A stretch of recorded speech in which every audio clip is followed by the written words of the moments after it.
कोई बच्चा एग्जाम में बैठ रहा है, सीए की पढ़ाई कर रहा है, कोई बहुत बड़े एग्जाम में बैठा, पास हो ही नहीं रहा, बहुत हार गया, बेलपत्री की माला चढ़ाई। पर बेलपत्र की जो माला है वो केवल प्रदोष पर चढ़ती है, श्री हनुमान जी महाराज। आप बेलपत्र की माला चढ़ाओ, 108 बेलपत्र आप श्री शिवाय नमस्तुभ्यम मंत्र का जाप कर कर गांठ लगाकर भगवान श्री हनुमान जी महाराज के सामने पहुंचकर माला को सीधी रखकर, जो व्यक्ति एग्जाम में बैठ रहा है नौकरी के लिए, अन्य पढ़ाई के लिए, अगर कंपटीशन एग्जाम में भी बैठ रहा है तो माला को हनुमान जी महाराज, और हनुमान जी कौन से होना चाहिए? पूर्वमुखी।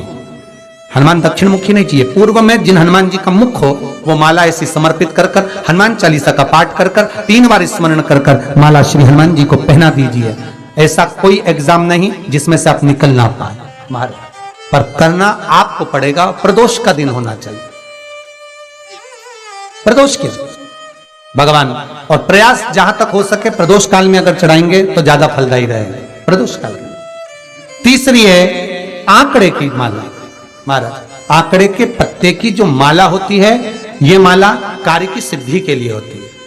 इसमें एक एक आंकड़े के पत्ते पर सीताराम लिखा जाता है, मात्र एक पत्ता ऐसा होता है जिस पत्ते पर सीताराम नहीं लिखा जाए। 108 पत्ते में से एक पत्ता, बस उस पत्ते को हथेली में रखकर उल्टा हाथ आपको रखना है और अपनी कामना कर कर उस पत्ते को बांध देना है। ये जरूरी नहीं है कि 25 के बाद बांधो, 50 के बाद बांधो या 100 के बाद बांधो, आपकी मर्जी पड़े। उस खाली पत्ते को कहीं पर भी बांध दीजिए और उस माला को अपनी कामना कर कर श्री हनुमान जी महाराज को समर्पित कर दीजिए महाराज। इसके लिए कोई तिथि, कोई दिन, कोई वार निश्चित नहीं है। बस ये माला जब हनुमान जी को चढ़ जाए तब एक घी का और एक तेल का दिया हनुमान जी के सम्मुख में लंबी बाती का लगा देना है महाराज, एक घी का एक तेल, और अपनी कामना कर कर आप आ जाइए। आपकी वो कामना 2.5 महीना या 3 महीना, इससे ज्यादा नहीं जाएगा, वो कामना बाबा पूरी करेगा, क्योंकि शिव और हनुमान ये सब एक ही स्वरूप है। अब आप कहेंगे महाराज जी ये कौन सी पुराण से लिया है, तो आप इसको लिंग पुराण के अंदर देख सकते हैं। आप गीता प्रेस गोरखपुर की लिंग पुराण लीजिए, उसके अंतर्गत आप इसका व्याख्यान वर्णन पढ़ सकते हैं महाराज। एक एक क्रम हमारे शास्त्रों का हम उसको बस ज्ञात करें, हम इधर उधर डोले नहीं। हमारी पुराणों में इतने लेख लिखे गए हैं, उसको ही अगर हमने निकाल लिया तो हम जीवन में सुख पा सकते हैं, हम दुखी नहीं हो सकते। मंत्र कौन सा जो दिया जा रहा है, वो मंत्र कौन सा है जो प्रदान किया जा रहा है?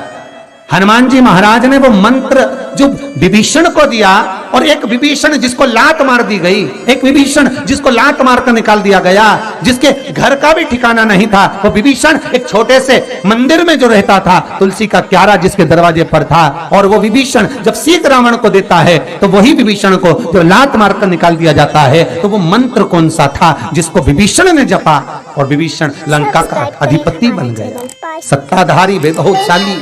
ताकि आप अपडेटेड मंत्र हमारे हर एक वीडियो से।